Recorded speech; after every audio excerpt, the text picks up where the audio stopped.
இன்றே டவுன்லோட் செய்து உங்கள் ஃபேவரட் ஷோக்களை என்ஜாய் பண்ணுங்க. பேசிட்டு வரேன் தானே போன, இப்போயே பெட்டியெல்லாம் எடுத்துட்டு வந்திருக்க. நானும் அம்மா கிட்ட எவ்வளவோ பேசி பார்த்தேன் மாமா. என்ன கனடா அனுப்புனது இப்ப வரைக்கும் அவங்களுக்கு தப்பாவே தெரியல.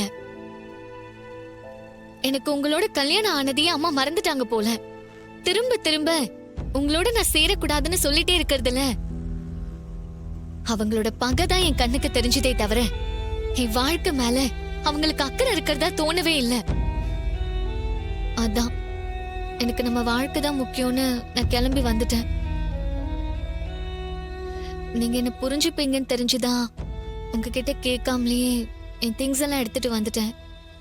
உன்னை எப்படி நான் புரிஞ்சுக்காம இருப்பேன்? என்ன அத்தை சம்மதிச்சு நம்ம கல்யாணத்தினால இந்த குடும்பம் ஒன்று சேரும்னு நினைச்சேன். ஆனா நீ அவங்க கிட்ட இருந்து பிரிஞ்சு வர மாதிரி ஆயிடுச்சு. ஆனா இப்ப நான் தான் உன்னை பிரிச்சு கூட்டிட்டு வந்துட்டேன்னு சொல்லுவாங்க. நீங்க என்ன பிரிச்சு கூட்டிட்டு வரல மாமா. என் அம்மா அவங்க பொண்ணா நினைச்சதை விட அவங்க பொருளா நினைச்சிட்டாங்களோன்னு தோணுது. அதனாலதான் ஏன் விருப்பம் என்னன்னு தெரிஞ்சதுக்கு பிறகும் அவங்க அப்படி நடந்துட்டாங்க.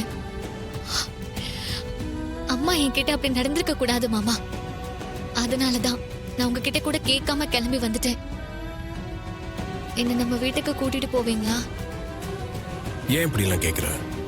அது நம்ம வீடு தானே. நம்ம வீட்டுக்கு போறதுக்கு நீ என்கிட்ட பெர்மிஷன் கேட்கணுமா? ஆனா இப்ப இருக்கிற சூழ்நிலையில நம்ம 2 பேரும் அந்த வீட்டுக்கு போறது சரியா இருக்குமான்னு தெரியல. இதனால அத்தையோட கோவம் இன்னும் அதிகமாகும் தான் தோணுது. நம்ம வேணா கொஞ்ச நாளைக்கு பாட்டி வீட்டிலே இருக்கலாம். சரிங்க மாமா, நம்ம பாட்டி வீட்டுக்கே போலாம்.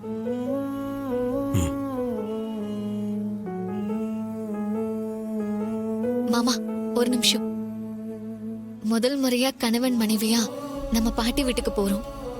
சாமி கும்பிட்டுட்டு போலாமே.